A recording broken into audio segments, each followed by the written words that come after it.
parade militer sendiri, apakah ini sesuatu yang biasa atau jangan-jangan karena ada momentum khusus dan ini merupakan pesan penting yang ingin disampaikan oleh Cina kepada dunia?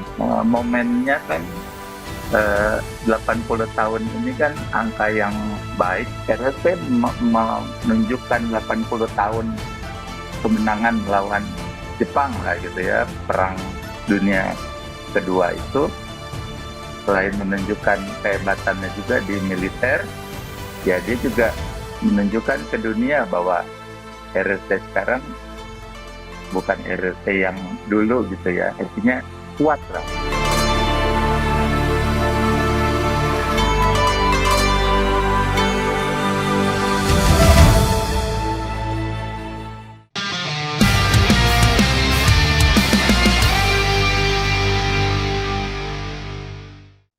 Oke, Assalamualaikum warahmatullahi wabarakatuh. Apa kabar Sobat Armory? Kembali lagi ketemu bersama kami dalam program Armory Talks, tentu saja di channel YouTube Armory Reborn.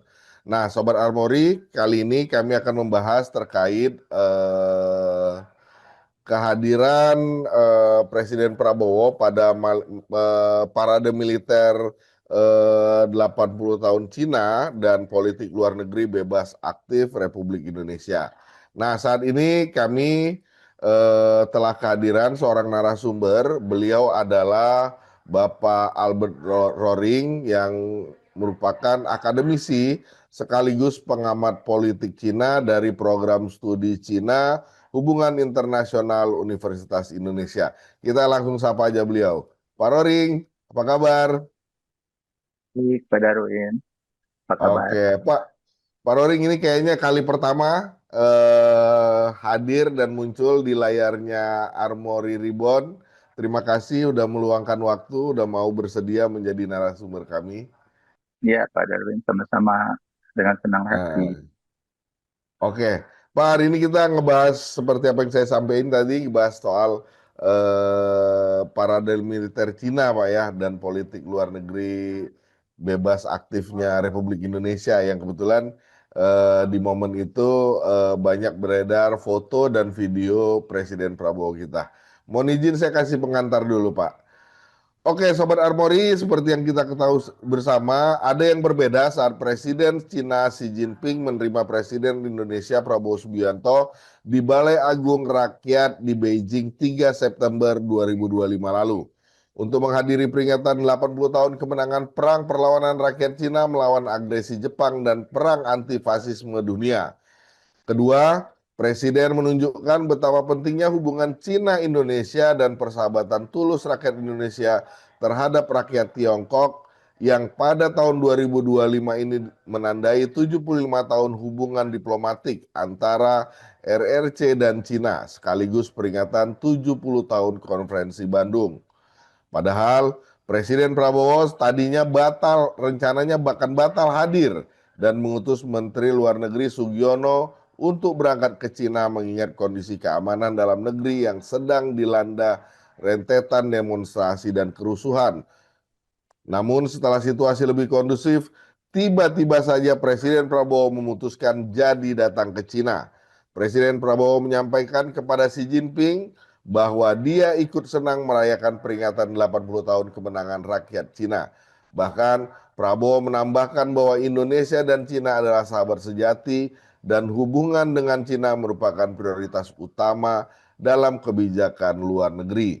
Dalam parade militer yang sangat megah dan dilengkapi jajaran alutsista tercanggih dan terbaru Cina ini, Presiden Prabowo juga bertemu Presiden Putin, Kim Jong-un, Presiden Iran, Perdana Menteri Pakistan, dan lebih dari 25 pemimpin negara yang didominasi negara-negara berkembang dan non-barat. Hanya Serbia dan Slovakia yang datang mewakili dari negara Eropa, yang mana kedua negara tersebut tidak memusuhi Rusia dan Cina secara terbuka. Dari kubu Asia, momen peringatan Victory Day 80 tahun Cina ini adalah pertama kalinya seorang pemimpin Korea Utara menghadiri parade militer Cina setelah 66 tahun. Pemimpin Korea Utara terakhir yang menghadirinya adalah mendiang kakek Kim Jong-un, yakni Kim Il-sung pada tahun 1959. Saat itu, Presiden Republik Indonesia Soekarno juga berhubungan erat dengan Korea Utara dan aliansi negara-negara non-blok. Nah, berkaitan dengan hal tersebut, kami dari Armory Talks tertarik untuk membahas eh, peristiwa tersebut bersama Pak Albert Loring.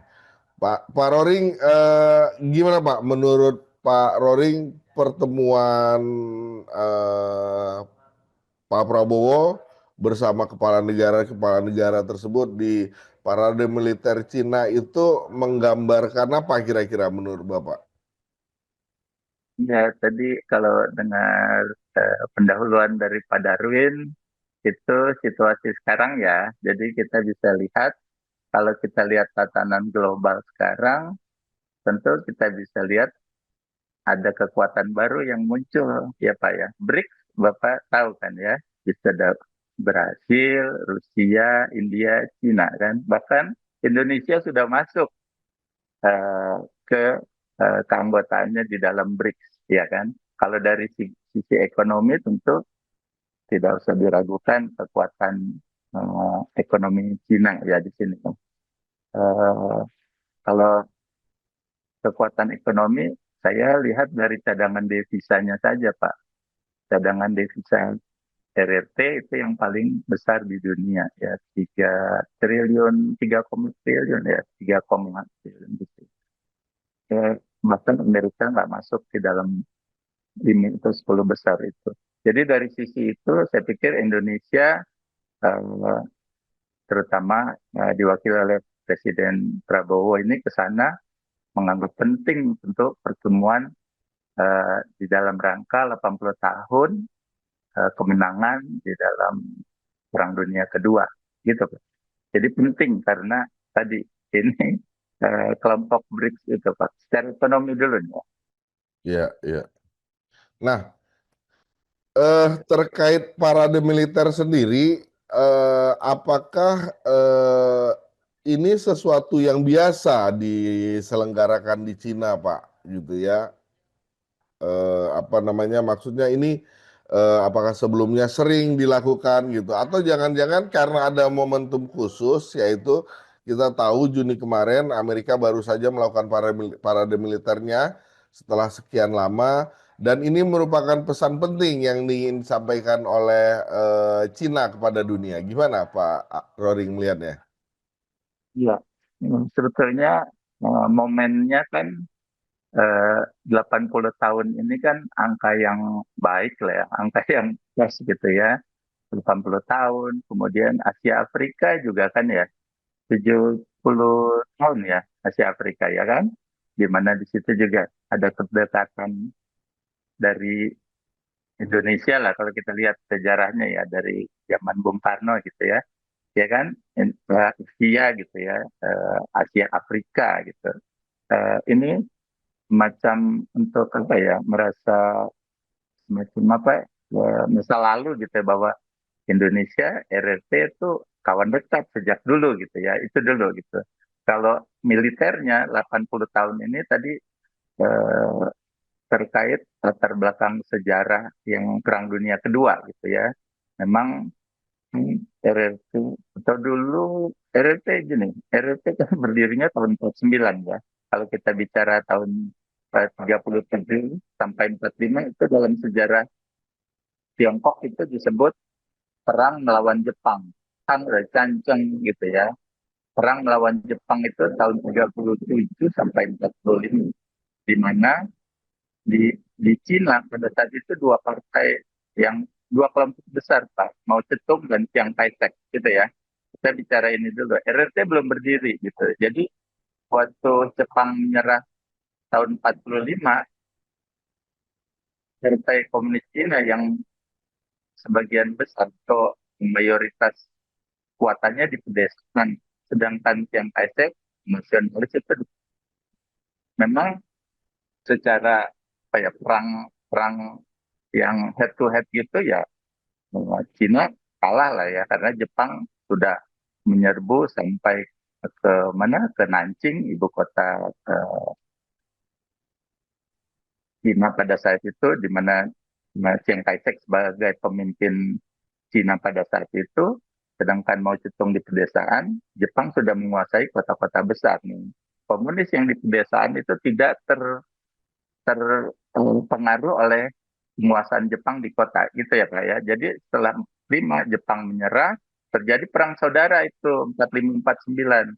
Mao Zedong melawan Chiang Kai-shek atau Partai Komunis Cina melawan Partai Kuomintang.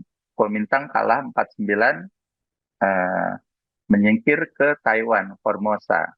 Jadi RRT berdiri 1 Oktober tahun 49, Chiang Kai-shek dengan partai nasionalisnya di Taiwan gitu ya Pak ya. Jadi sekarang Taiwan itu eh, dianggap memang bagian dari RRT gitu ya. Walaupun secara ya de facto Taiwan punya presiden sendiri ya kan. Sekarang Lai Ching-te gitu ya. Setelah kemarin menang dari sebelumnya yang presiden Taiwan yang perempuan ya, Tsai Ing-wen. Tapi ini juga menarik bahwa Taiwan di situ juga sebagai sekutunya Amerika gitu ya. Ini menarik gitu. Jadi RRT menunjukkan 80 tahun kemenangan melawan Jepang lah gitu ya. Perang Dunia Kedua itu selain menunjukkan kehebatannya juga di militer, ya dia juga menunjukkan ke dunia bahwa RRT sekarang bukan RRT yang dulu gitu ya. Artinya kuat lah tadi saya bilang itu. Mungkin itu ya Pak. Mm-mm. Ya, iya, iya, betul. Nah, ini kalau kita ke parade militernya ya, Pak, karena tadi saya kalau ini sempat menyinggung di pertanyaan sebelumnya, eh, apakah ini ada kaitannya dengan parade militer yang sebelumnya dilakukan di Amerika Serikat gitu ya. Kemudian menurut pandangan Bapak, menurut kacamata Bapak, kira-kira apa kelebihan militer dan pemerintah Cina jika kita bandingkan mengacu kepada parade militer yang juga sebelumnya dilakukan di Amerika Serikat? Memang kalau kita berhitung dari jumlah personil dulu ya Pak ya. Kalau memang personil banyak Hmm. ya. Kita ngomong tentara 2 juta dia misalnya ya 2 juta mungkin itu minus ya backup yang lain-lain ya. Tapi dia 2 jutaan secara personil. Tapi secara militer yang modern bahkan satelit secara global saya pikir Amerika tetap lebih unggul Pak. Satu lagi ditambah pengalaman perang. RRT tidak pernah perang melawan negara lain, Pak. Kalau kalau lihat sejarahnya juga, dia kan bukan yang invasi, bahkan dia Hmm. di Jepang, ya kan? Tapi Iya, iya, pengalaman iya. udah kemana-mana dia. Bahkan secara global, dia punya pangkalan militer di sekutunya, kan? Dan itu lebih membantu dalam perang antar benua, gitu. Dia bisa ada ya di Filipina, gitu ya kan? Di Taiwan, di Jepang. Jadi kalau RRT kan nggak punya Pak, kalau mau perang ya kasarnya. Tapi kalau secara ya militer yang sekarang ini memang dia baru mulai lah akan apa menyaingi ya. Tapi secara pengalaman kan nggak bisa Pak menyaingi pengalaman ya Pak ya. Pengalaman perang itu kan beda dengan hanya menciptakan pesawat. Misalnya kemarin pesawat Cina itu di Pakistan hebat bisa mengalahkan pesawat Prancis katanya yang Iya. di pilotnya atau yang kurang jago atau apa tapi itu kan untuk Iya. promosi besar-besaran itu J10-nya ya gitu. Tapi ya sekali lagi kalau perang sesungguhnya yang interkontinental dan lain-lain saya pikir Amerika tetap lebih unggul Pak. Walaupun oh ya kalau perhitungan ininya Pak anggaran militernya kan Amerika 3 kali. Kalau Cina Iya. ya, ya gitu ya anggaran militer. Oke, nah masih berkaitan dengan parade parade militer yang di Cina ya, Pak ya. Nah, kita tahu waktu itu Presiden Xi Jinping dalam pidatonya menegaskan tentang situasi dunia saat ini yang didominasi oleh intimidasi dan perundungan oleh negara-negara maju, utamanya negara barat gitu ya. Kira-kira menurut Bapak, bagaimana peran penting dan kepemimpinan Cina dalam kerjasama global selatan, Pak? Oke, baik. Kan tadi kalau kita pakai cara keras gitu ya, militer, ya RRT pasti belum pede lah gitu ya. Kan dia punya tadi cadangan devisa besar sekali. Mungkin pernah dengar yang Belt and Road itu ya, yang BRI, yang RRT kemana-mana invest, termasuk ke Indonesia kan, yang WUS. Nah, dia pakai cara Betul, itu. betul. Kalau mau yang soft power terserah lah, kayak duit lah, bantu semua negara-negara mengakui RRT di PBB daripada Taiwan. Banyak kan yang tadinya mendukung Taiwan karena RRT ngasih uang, ngasih dana pembangunan di negara-negara Pasifik, misalnya Afrika yang kecil-kecil, mereka berbalik sekarang dukung RRT secara politis di PBB. Taiwan memang oke lah, mungkin terpuruk dia sendiri kan memang bukan di politik, dia lebih ke Mm. sosial, pendidikan dan lain-lain. Dia berkiprah di situ. Tapi kembali ke tadi yang apa, eh, RRT menunjukkan apa? Dia secara militer belum belum apa ya secanggih Amerika, tapi dia berusaha secara politis mengambil hati tentu negara-negara lain ya untuk bahwa kami mendukung perdamaian gitu kan. Dia kan bukan tipe lupa infak ya ini apa ya mau dibilang apa invasi atau imperialis atau yang merundung atau ya kan dia lebih mengambil hati supaya orang lebih mendukung RRT Ya. secara politis daripada Amerika misalnya yang lebih Mm. garis kerasnya artinya militer gitu ya mas maksud saya gitu. Jadi cuma mengambil hati berdasarkan ya ekonomi bantuan ya ekonomi sosial gitu ya seperti itu sih. O- Oke, nah kalau bicara potensi kerjasama, Pak, bagaimana Bapak melihat potensi kerjasama antara Cina dan Indonesia dalam konteks global selatan dan kira-kira apa saja yang perlu dibenahi kedua negara terkait itu kerjasama tersebut, Pak? Ya kalau secara politis kan RRT sebetulnya lebih lebih dominan di Indo-Pasifik ya. Indo-Pasifik kan sebenarnya secara wilayah itu termasuk Indonesia gitu ya, ya Asia Tenggara itu ya. Secara posisi juga kan lebih dekat ya RRT ya kan. Hmm. Kalau secara dulu orang Cina banyak yang ke Kalimantan, ke Sumatera ya karena Ya. masih ya kan. Secara geografi tentu menguntungkan kalau saya bilang ya dari sisi ekonomi kan dengan cadangan devisa yang besar dari RRT kita bisa memanfaatkan itu. Teknologi-teknologi juga kan banyak. RRT udah bagus kan. Kalau kita lihat mana mobil listriknya sekarang juga sudah banyak lah di Indonesia ya. Kalau kita lihat merek-merek tertentu kan, ya kan. Mau apa lagi? Eh, HP ya artinya IT kita bisa bisa ikutan di situ ya kalau lihat perusahaan-perusahaan apa RRT yang besar Huawei ya kan Huawei Hmm. Betul. dominan lah artinya mungkin nggak semua semua lebih yang pakai Apple atau itu juga lebih banyak yang pakai yang buatan Cina saya pikir ya dari sisi Iya. ekonomi kita geografi secara kultur Asia sama-sama Asia, saya sih merasa dari dulu ya, saya rasa kita lebih pas sesama Asia untuk kerjasama daripada dengan ini secara antropologis dengan yang Kaukasoid atau yang Eropa gitu, Pak. Hmm. Boleh setuju, boleh tidak, tapi saya pikir secara budaya kita lebih dekat karena sesama Asia. Iya. Oke. Kalau secara militer dan pertahanan, kira-kira apa yang bisa dilakukan kerjasama antara Indonesia dengan Cina, Pak? Militer, saya pikir untuk teknologinya bisa ya. teknologi ya, kita bisa kirim orang ke sana, atau orang apa ya, ya kerja sama militernya bisa pertukaran juga kan ya, pertukaran dari perwira-perwiranya gitu ya. Iya, Ya, ini yang belum belum kita lihat ya, apa eh, masih ke ekonomi kan sebetulnya ya, seperti WUS lah yang kelihatan ini kan yang iya.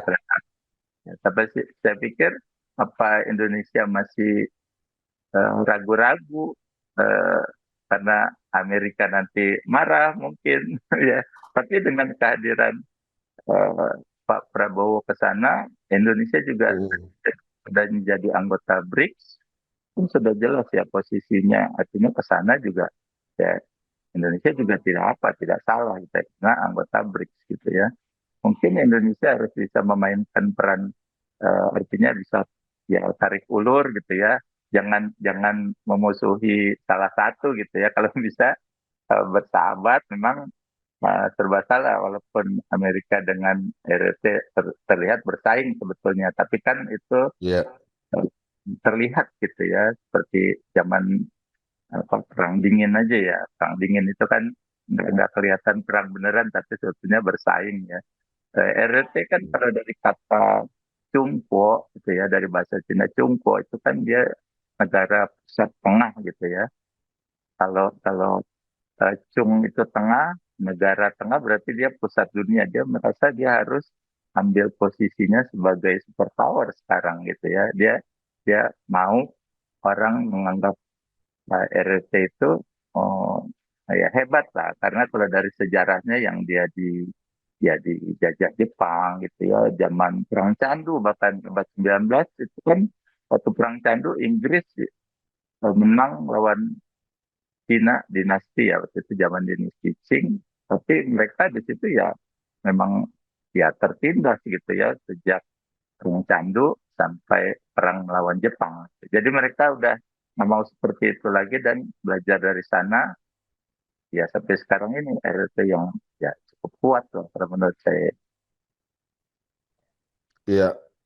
Oke, Pak, kita masuk ke pertanyaan terakhir karena ini kita nggak terasa ngobrol-ngobrol soal Cina ini udah hampir 30 menit, hampir setengah jam gitu ya. Nah, ini pertanyaan terakhir ini pertanyaan pamungkas yang kita coba melihat dari sisi sejarah, Pak, gitu ya. Menurut Pak Roring, kira-kira apakah ada beda atau istimewa antara kedekatan Soekarno dengan Mao Zedong dulu Ya. dibandingkan antara Pak Prabowo dengan Xi Jinping sekarang? Gimana menurut Bapak? Kalau dalam pengalaman sejarah ini tentu lebih dekat Soekarno dan Mao Zedong kalau menurut saya ya. Pada saat itu Ah, ya, bisa membayangkan ya, pada saat itu kan zaman yang masih perang di sana sini gitu ya. Artinya ya PBB juga nggak ada perannya lah ya. Artinya beda mm-mm, gitu. Pada saat itu pasti kedekatan apa ya, emosional lebih ini kalau menurut saya ya. Makanya Asia Afrika kan, Soekarno juga. Ya maksudnya dokter yang merawat Soekarno juga dari RRT kan, dari Tiongkok kan ya. mm-mm. Ya, Dekatan itu kan, kenapa nggak dokter barat gitu loh. Dari situ ya. Saya pikir lebih kedekatan apa ya ke Asia, ya itu tadi budaya, kultur daripada soal mungkin ya ideologi ada ya. Tapi bukan, nanti kan kita kalau ke komunis ya beda lagi gitu ya. Tapi lebih kedekatan Asianya tadi saya bilang. Kalau sekarang Prabowo Indonesia lebih ke eh, ya ada ekonominya juga Pak. Karena kan kalau ya, kita ya, ya. Amerika aja, sedangkan UN ya RRC dengan cadangan devisa besar, ya ekonominya berkembang maju, ya kita mau nggak mau harus ekonomi juga. Jadi Mm-mm. dengan waktu mau cetung, sorry, ya zaman mau cetung tentu ya, Soekarno dan Mao, Prabowo dan Xi Jinping sangat beda. Art- Artinya kalau kedekatan bisa lebih dekat zaman Pak Soekarno dengan Mao Zedong dulu gitu ya. Secara anti imperialis, anti ya Iya, kolonial, dengan merasa sama-sama tertindas dan Iya, terjajah. artinya ada ini ya apa namanya kesamaan kepentingan juga di masa yang lalu gitu. Nah, hari Malah ini mungkin hari ini juga berangkat dari kesamaan kepentingan juga, tapi dengan kondisi yang berbeda gitu kali ya, Pak. tidak kondisinya ya. Gitu. Oke, baik. Pak Roring, terima kasih banyak atas sharing dan diskusinya terkait apa namanya parade militer Cina yang kira-kira beberapa minggu yang lalu baru dilangsungkan di Cina. Semoga sehat terus, Pak. Semangat terus. Mudah-mudahan lain waktu kita bisa ketemu lagi di program-program Armory Reborn yang lainnya gitu ya untuk ngebahas soal Cina ini. Gitu Pak Roring, terima kasih banyak. Sama-sama Pak Darwin, sehat Iya, selalu. amin, amin, amin. Ya, Sobat Armory itu tadi bincang-bincang kami bersama Pak Albert Roring, akademisi sekaligus pengamat politik Cina dari program studi Cina, Hubungan Internasional Universitas Indonesia. Saksikan terus program Armory Talks dan program-program lainnya. Pastinya akan ngebahas geopolitik dunia sekaligus alutsista terkini. Tentu saja di channel YouTube Armory Reborn. Terima kasih. Assalamualaikum warahmatullahi wabarakatuh.